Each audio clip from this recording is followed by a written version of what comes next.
Shalom.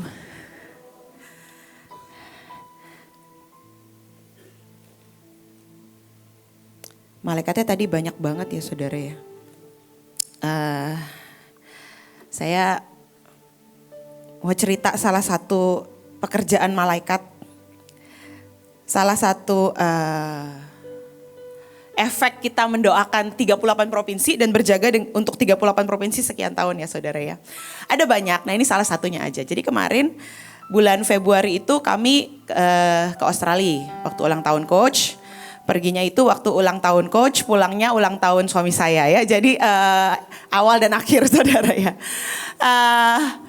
Tapi waktu di sana kami ketemu beberapa pasukan yang tadinya agak mulai kecewa dan lain sebagainya gitu ya. Tapi kami bersyukur kami bisa ketemu sama mereka karena Tuhan juga bilang buat sidang ilahi di sana. Dan bagaimana dengan cara waktu yang sangat singkat kami bisa ajak mereka sidang ilahi. Dan terus ternyata ada satu Australia bule, dia ini misionari di Lombok ya, di NTB ya, di Lombok. Hari itu dia lagi di Australia dengan muridnya, ada satu anak muda perempuan bule juga. Dia kenal salah satu pasukan di sana dan dia dengar tentang Coach Irene, tentang semua yang terjadi di Indonesia. Dia pengen ikut datang, pengen ngobrol sama kita.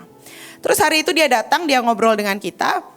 Kita cerita tentang Australia, hati Tuhan buat Australia dan lain sebagainya.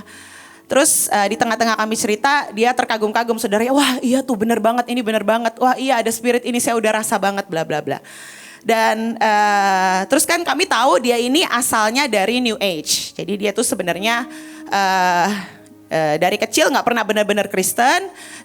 Dia sempat dikecewakan beberapa kali, terus akhirnya dia jadi New Age. New Age itu aliran apa ya?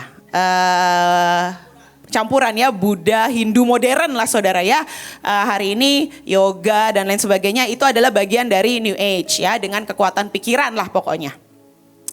Meditasi dan lain sebagainya ya. Terus di tengah-tengah itu saya penasaran, saya tanya dia, kamu bagaimana kok dari New Age kamu bisa terima Tuhan? Terus dia cerita. Hari itu dia masih New Age, dia pergi ke Lombok. Gak tahu untuk spiritual journey-nya atau bagaimana, dia pergi ke Lombok. Waktu dia pergi ke Lombok, yang dia temui itu adalah orang-orang Muslim. Jadi bukan orang-orang Kristen, karena di Lombok itu jumlah orang Kristennya masih sangat sedikit gitu ya saudara, dibandingkan yang Muslim. Dan waktu kami lagi mendoakan bangsa-bangsa,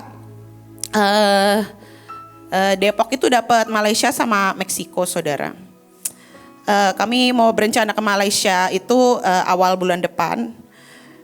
Masih pemetaan jadi nanti baru mau minta asistensi sama ibu.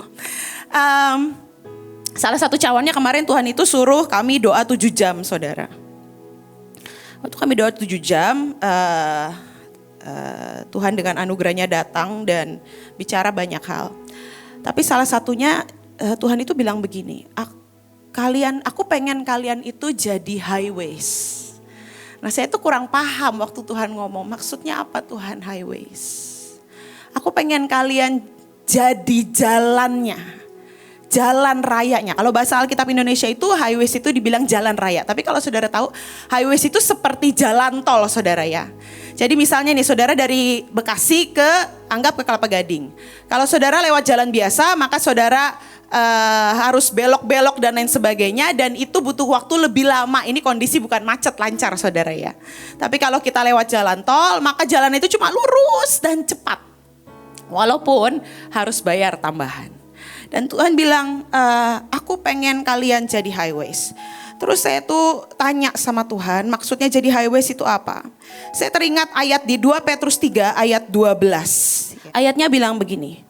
Walaupun ini perikopnya tentang hari Tuhan yang mungkin banyak orang lebih ke mentranslate-nya ini untuk hari Tuhan ketika dia datang yang kedua kali atau hari-hari pengangkatan waktu Tuhan datang lagi. Tapi ayatnya bilang begini, 2 Petrus 3 ayat 12. Yaitu kamu yang menantikan dan mempercepat kedatangan hari Allah. Terus Tuhan itu bilang begini, kamu tahu gak? Kamu ini yang mempercepat aku datang. Bukan cuma Yesus datang kedua kali, bukan cuma pengangkatan saudara, bukan cuma akhir zaman karena kita sudah hidup di akhir zaman. Tapi kita yang mempercepat lawatan di bangsa-bangsa datang. Kita yang mempercepat hujan pertobatan segera turun. Kita yang mempercepat hujan kesembuhan, hujan pemulihan. Orang gak perlu dikhotbahin, gak perlu disentuh. Tiba-tiba mereka bertekuk lutut, dan bukankah itu doa-doa kita sudah sekian puluh tahun. Dan Tuhan kemarin itu waktu kami secawan, Tuhan ngomong kuat banget, dan dia bilang, kali ini kalian benar-benar ke bangsa-bangsa ya. Kalian jadi highway, sekalian jalannya. Bukankah Yesus bilang, akulah jalan, kebenaran dan hidup. Dan ayatnya yang lain berkata, jadilah seperti Allah. Aku kudus, jadilah kudus. Seperti aku. Dan Tuhan bilang, kalianlah jalan. Kamu jalan. Dan tapi bagaimana caranya supaya kita jadi highways. Dan ini gak cuma berlaku buat bangsa-bangsa, tapi buat hidup kita pribadi demi pribadi. Kita yang mempercepat kesembuhan datang di keluarga kita. Kita yang mempercepat, mungkin pertobatan masih perlu datang ke saudara-saudara kita. Kita yang mempercepat gereja kita terbuka matanya dan bisa lihat yang ilahi. Kita yang mempercepat. Boleh next, 2 Petrus 3, kalau dari ayat yang ke-9 bilang begini. Tuhan tidak lalai menepati janjinya. Sekalipun ada orang yang menganggapnya sebagai kelalaian, tetapi ia sabar terhadap kamu. Karena ia menghendaki supaya jangan ada yang binasa, melainkan supaya semua orang berbalik dan bertobat. Tetapi hari Tuhan akan tiba seperti pencuri. Pada hari itu langit akan lenyap dengan gemuruh yang dahsyat, dan unsur-unsur dunia akan hangus dalam nyala api. Dan bumi dan segala yang ada di atasnya akan hilang lenyap. Jadi jika segala sesuatu ini akan hancur secara demikian, betapa suci dan salehnya kamu harus hidup. Yaitu kamu yang menantikan dan mempercepat kedatangan hari Allah. Pada hari itu langit akan binasa dalam api, dan unsur-unsur dia dan hancur karena nyalanya. Saudara lihat hari-hari ini bangsa-bangsa lagi bergejolak ya. Dunia lagi bergejolak. Perang tarif itu cuma salah satunya. Kemarin Israel ada bersih tegang lagi dengan Palestina dan lain sebagainya. Ada banyak, ada yang sangat banyak sedang bergejolak di dunia. Tapi kemarin hari Sabtu waktu kita sidang ilahi di sini, saya tuh benar-benar lihat kenapa semua ini sedang bergejolak sangat banyak. Iblis itu mengerahkan kekuatannya berkali lipat ganda. Kak Puji tadi dapat musuh sangat banyak. Cepet. Kenapa kita diburu-buru harus ke bangsa-bangsa, saudara ya? Cepet. Kemarin kami baru isi cawan lagi dengan Korea ya, dengan para mempelai. Kami isi cawan lagi dengan Korea, kami Zoom dengan mereka di sana. Puji Tuhan, walaupun mereka nggak biasa ngerti soal peperangan rohani, tapi beberapa dari mereka menangkap. Bahkan Korea ini kan lagi terus berdoa buat pemilihan presiden yang baru. Kita berdoa bukan yang komunis yang naik, tapi yang benar-benar dari kerajaan Tuhan. Dan salah satunya yang ikut Zoom itu dia politician, dia di dunia politik. Waktu terjadi kekacauan di pemerintahan Korea, dia hampir mundur. Dia udah mau mengundurkan diri karena dia sangat kecewa dengan apa yang terjadi di Korea. Tapi kemarin waktu ikut Zoom, dijelaskan oleh Ibu Immanuela tentang bagaimana sidang ilahi, walaupun mungkin seberapa persen mereka mengerti, tapi orang ini terus bilang, oh kalau begitu saya nggak jadi keluar dari dunia politik. Justru saya harus berdiri di situ. Ya kami bersyukur ya, karena itu Tuhan bilang cepat ke bangsa-bangsa. Kenapa? Ayatnya dibilang di situ di ke-12. Kita yang menantikan dan mempercepat kedatangan hari Allah, pada hari itu langit akan binasa dalam api dan unsur-unsur dunia akan hancur karena nyalanya. Iblis sedang ingin mempercepat yang namanya masa kesesakan. Sebenarnya bukan mempercepat sih saudara, harusnya memang udah waktunya dia. Sebenarnya bukan mempercepat, harusnya sudah waktunya dia. Cuma dia udah kesel banget gitu ya. Aduh, ini mau kekuatan berapa kali lipat untuk ini benar-benar terjadi kata dia. Dia udah kasih kekuatan sangat hebat, tetap gak terjadi, tertahan juga. Dia udah kasih naikkan lagi 7 kali lipat, tetap gak terjadi, tertahan juga. Dan hari ini dia berusaha lagi mengumpulkan kekuatannya ya saudara untuk buat kekacauan. Tapi sekali lagi iblis berusaha. Kenapa? Karena dia tahu ada kita yang mempercepat kedatangan yang namanya hujan lawatan. Dan saya lihat hujan yang namanya badai, awan, lawatan yang bergulung-gulung, awan kesembuhan tuh udah deket banget saudara. Udah sangat dekat. Karena itu iblis benar-benar sekali lagi mencoba melipat gandakan kekuatannya. Tapi ayatnya di ayat 11 bilang begini. Sebelum yang buat kamu menantikan dan mempercepat kedatangan hari Allah. Ayatnya berkata, betapa suci dan salehnya kamu harus hidup. Next. Kalau di bahasa aslinya, betapa suci dan salehnya. Atau bagaimana kita jadi highway-nya Tuhan. Orang yang mempercepat kedatangannya buat bangsa-bangsa, buat keluarga kita, buat pelayanan kita. Betapa holy, suci, betapa kudus, betapa holy dan saleh itu godliness, betapa holy dan ilahinya.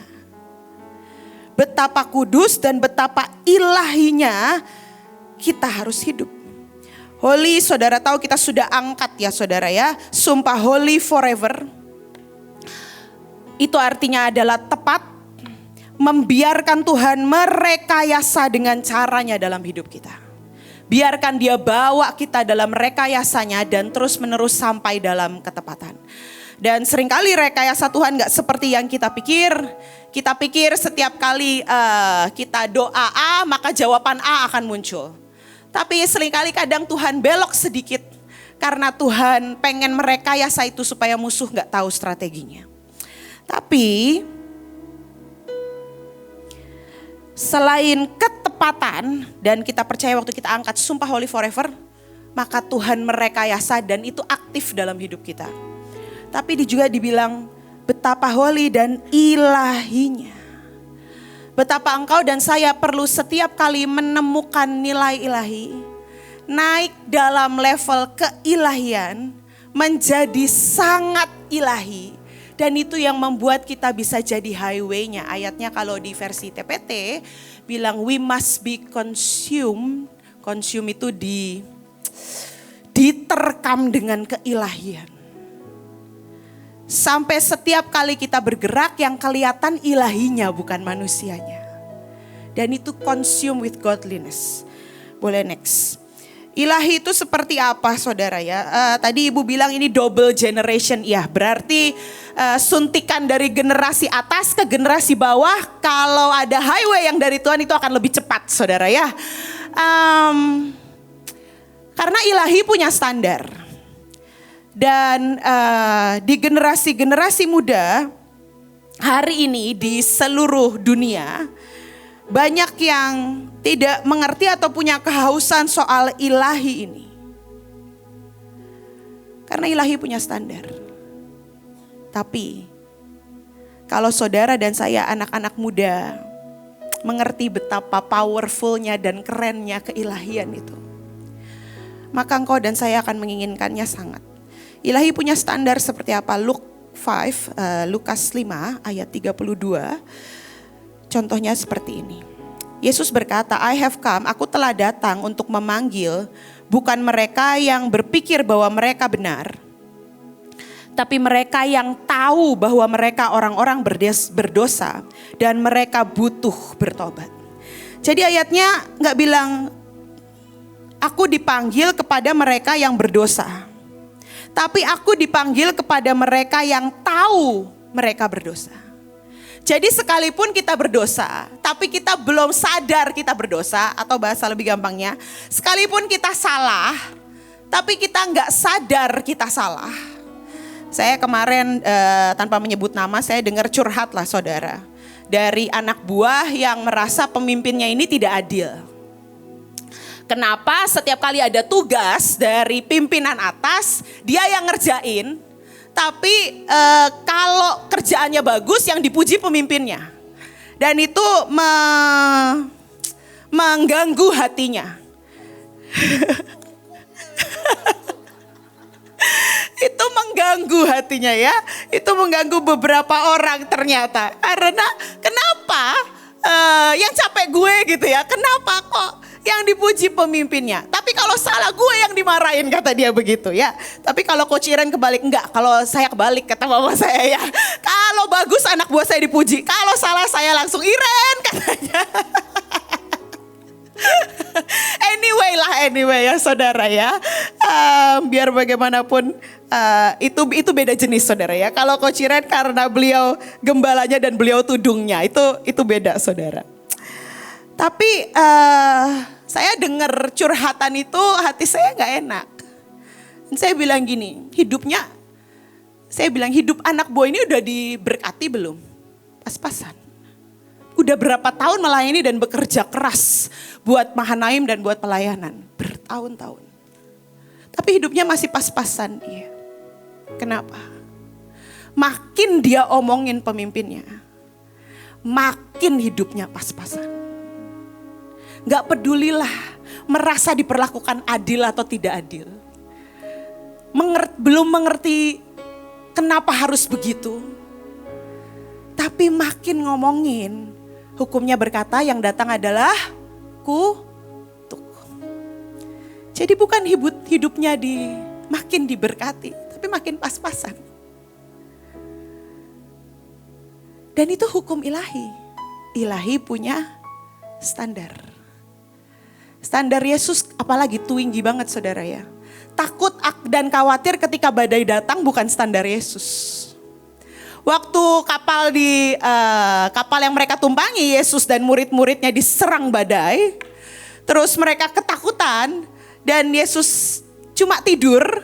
Yesus pasti tahu kan saudara ada badai. Ada, tahulah mau tidur juga.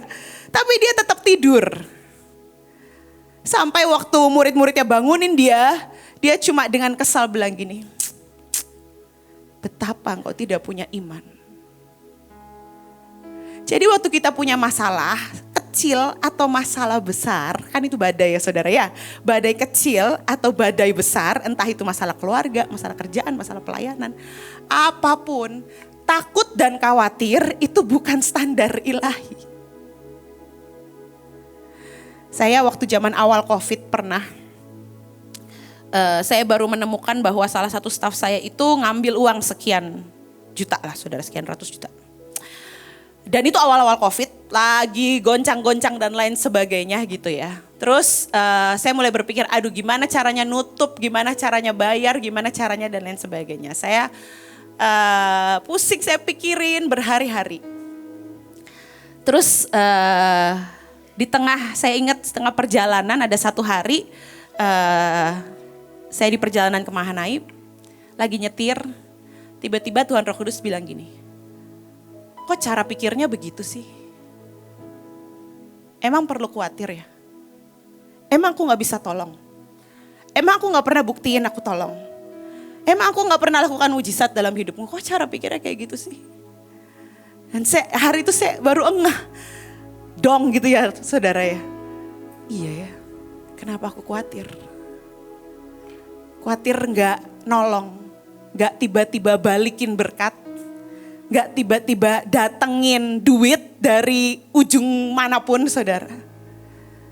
Tapi hari itu saya sadar, saya langsung deklarasi, bukan cuma ke masalahnya, tapi saya terutama harus deklarasi ke diri sendiri.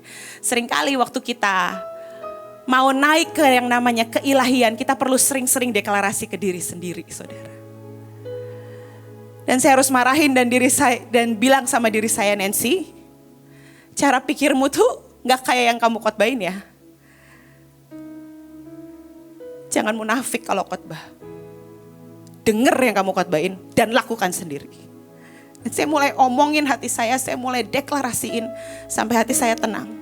Dan waktu badai di hati ini tenang, semua selesai kok saudara. Gak tahu bagaimana Tuhan bukakan jalan. Dan bisa ternyata. Sama halnya mengampuni sekali bukan standar Yesus. Kalau kita bilang, saya kurang mengampuni apa?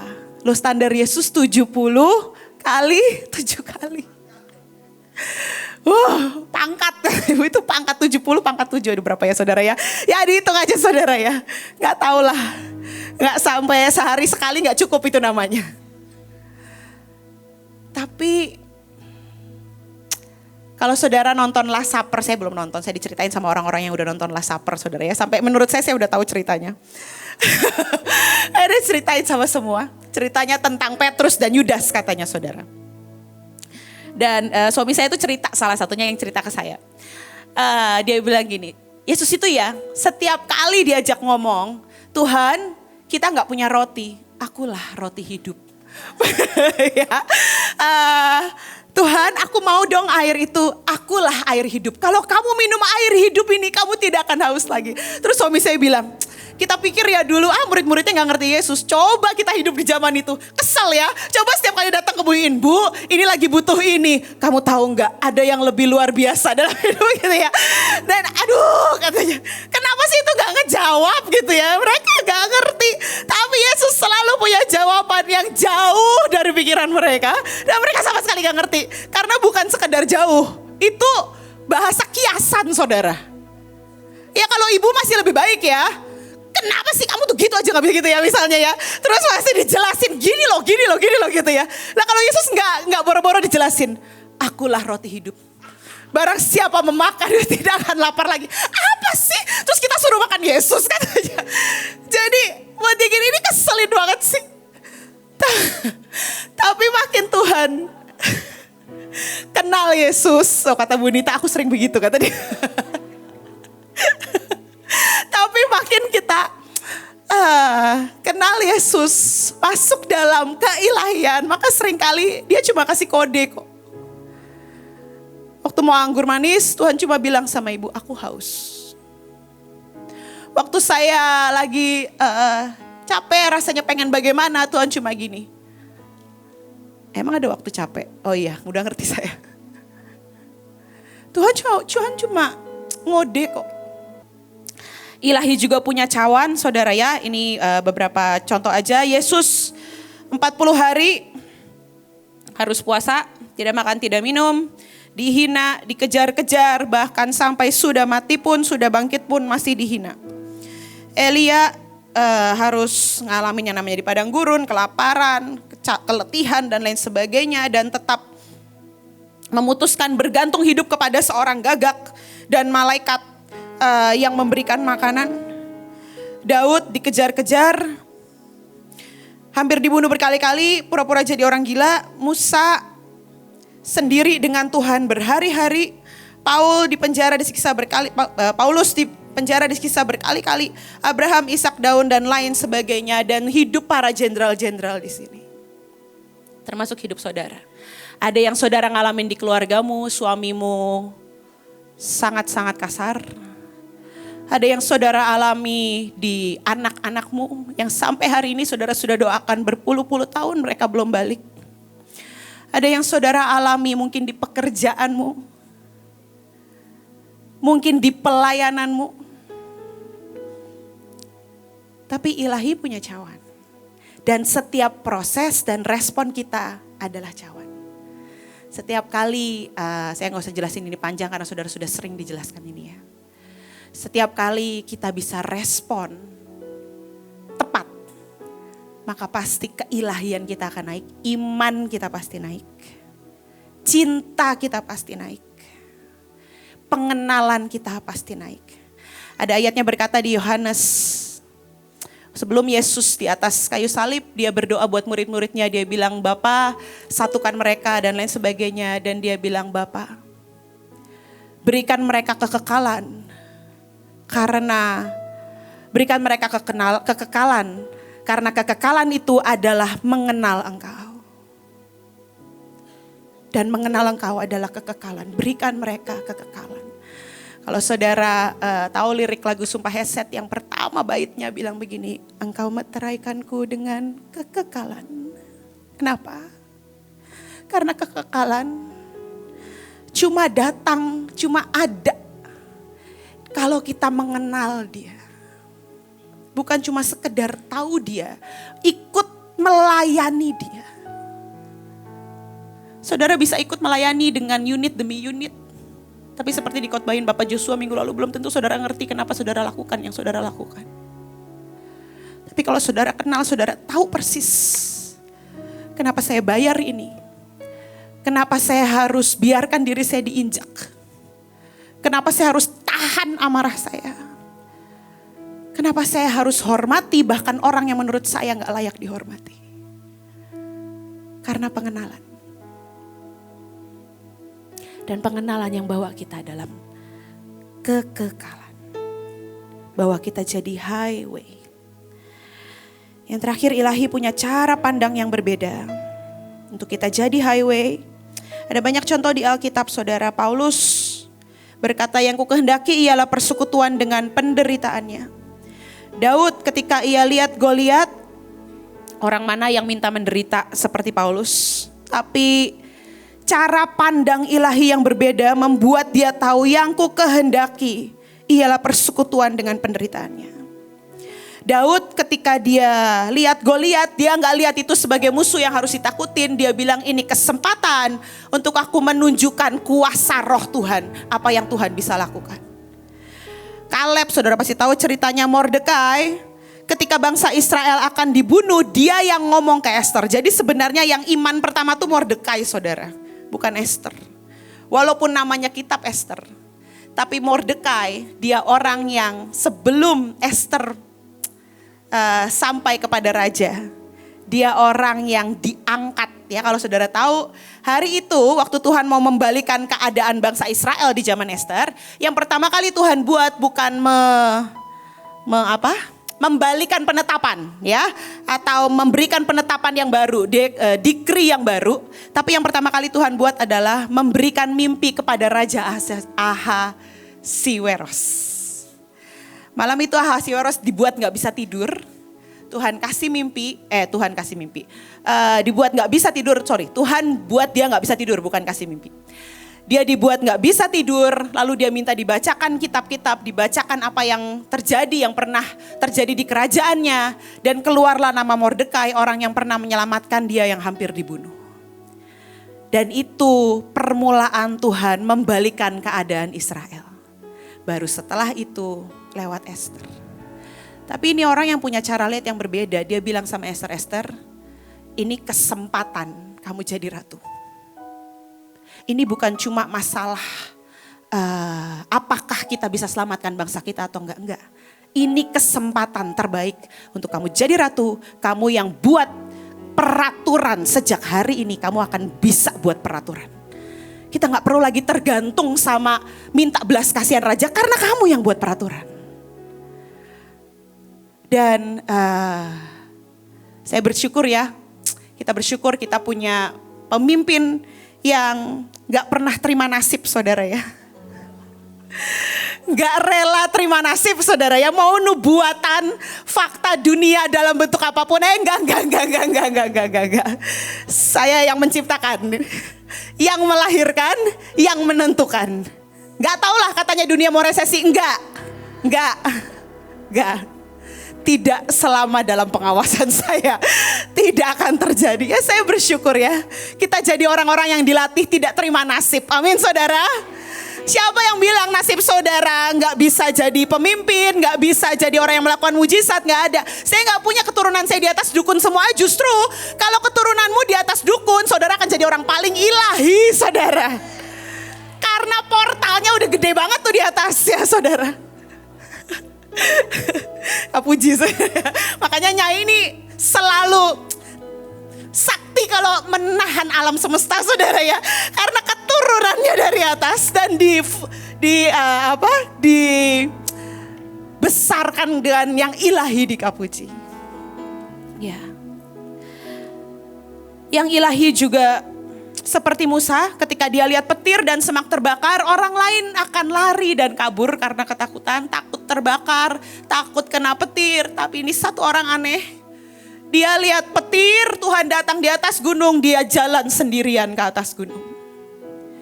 Dia lihat semak belukar, terbakar, dia datang sendiri ke sana. Dan kalau saudara baca ayatnya, Tuhan itu bilang ketika dia mendekati semak terbakar itu, ketika Tuhan lihat Musa mendekat, maka dia berbicara. Ada waktu-waktu gak ada orang yang ngerti apa yang Tuhan mau lakukan dalam hidup kita.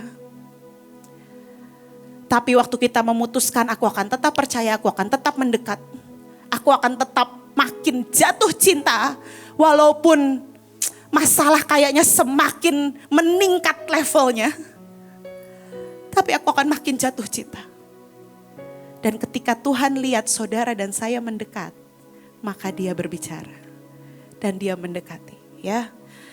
Yang ilahi butuh beradaptasi biar bagaimanapun saudara dan saya bersyukur. Seperti Yesus bilang, engkau datang ke sini bukan karena engkau lihat mujizat. Saudara dan saya ada di sini karena saudara makan roti dan saudara kenyang. Saudara ada di sini, saudara diajar beradaptasi dengan yang namanya alam roh, betul saudara? Di gereja mana saudara diajari beradaptasi dengan alam roh? Beradaptasi dengan suasana sidang ilahi. Sampai saudara harus tahu, aduh saya bersyukur banget dari awal ikut Mahanaim. Saya bersyukur banget satu pelajaran yang buat saya precious adalah yang gak diajarin di banyak tempat. Kamu harus bisa tahu kapan Yesus datang atau enggak. Kalau kamu gak bisa bedain Yesus ada atau enggak, itu kebangetan, berarti kamu sama sekali gak kenal dia. Karena kalau Yesus nyata dalam hidupmu, Yesus harus bisa dilihat, dirasa, diraba, didengar. Karena itu bukti nyata. Saya bersyukur kita ada di sebuah atmosfer yang memaksa kita terbiasa untuk menjadi orang-orang yang berada di alam roh, ya. Walaupun kita harus bawa semua yang di alam roh jadi daging, saudara. Yang ilahi juga pada saat kita benar-benar dikonsum, dipenuhi sama yang ilahi, maka jiwa dan roh kita akan makin kuat. Waktu saudara merasa khawatir, saudara merasa takut, cara pandang ilahi tadi akan membuat saudara memutuskan, aku lebih baik deklarasi daripada khawatir. Khawatir gak nyelesain masalah. Dan itu membuat, percayalah, jiwa dan tubuhmu makin kuat. Karena research penelitian berkata 97% penyakit disebabkan oleh stres, saudara. Apa stres itu dari mana? Kekhawatiran, ketakutan, beban hidup, pikiran, dan lain sebagainya. Ya. Terakhir next.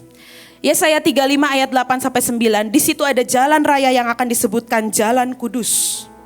Orang yang tidak tahir tidak akan melintasinya dan orang-orang pandir tidak akan mengembara di atasnya. Di ayat yang di versi The Message atau NIV ngomong yang sama, dia ngomong tentang highway. There will be a highway called the Holy Road. No one rude or rebellious is permitted on this road. Ayatnya berkata akan ada highway, jalan tol, jalan yang membawa dalam percepatan. Bukankah awal tahun tema kita adalah akselerasi penggenapan, percepatan penggenapan. There will be highway called the Holy Road, jalan kudus. Highway-nya namanya jalan kudus, artinya kita direkayasa, orang-orang yang tepat ada di sana. Tidak ada satupun yang kasar atau memberontak diizinkan ada di jalan ini. Jadi untuk kita jadi highway, semua yang kasar, semua yang memberontak itu apa saudara? Gak cuma saudara teriak-teriak ke orang yang di atasmu, entah itu pemimpinmu, orang tuamu. Tapi memberontak adalah kalau di sini, saudara mulai gak setuju dengan pemimpinmu, saudara mulai gak setuju dengan orang yang di atasmu, yang Tuhan taruh jadi tudung di atasmu, dan saudara mulai ngomongin, ngegosipin kemana-mana. Itu sudah memberontak. Memberontak, ketika di dalam sini setiap kali kita ditegur, maka kita bisa 10 kali membenarkan diri. Membela diri itu memberontak. Tapi ayatnya bilang tidak ada yang kasar dan memberontak bisa ada di jalan ini. It's for God's people exclusively, hanya untuk anak-anak Tuhan, umat-umat Tuhan, pasukan terdahsyat exclusively, impossible to get lost on this road. Kalau saudara dan saya jadi highway-nya Tuhan, maka kita gak mungkin tersesat atau kena penyesat dalam bentuk apapun saudara ya. Penyesat sedang gila-gilaan di seluruh dunia, tapi kita nggak akan kena. Bahkan ayat kata setelahnya berkata, not even fools can get lost in it. Bahkan tidak ada orang bodoh ada di jalan itu. Kalau kita jadi highway, tiba-tiba kita jadi pinter, saudara. Karena nggak ada orang bodoh ada di jalan itu. Tiba-tiba kita makin berhikmat, Tiba-tiba kita mengerti dengan sangat cepat setiap kode. Tiba-tiba apapun yang sedang terjadi di dunia kita bisa lihat dengan cara yang lain. Dan kita bisa lihat dengan cara Tuhan dan kita berespon seperti cara Tuhan. Ya. Mari jadi highway-nya Tuhan. Gak cuma buat bangsa-bangsa, tapi buat hidup kita pribadi, buat keluarga kita, buat pelayanan, buat pekerjaan kita. Dan biar yang namanya awan lawatan pertobatan, awan lawatan kesembuhan, awan lawatan penggenapan. Makin cepat, makin cepat, makin cepat karena kitalah yang mempercepat kedatangan Tuhan. Amin.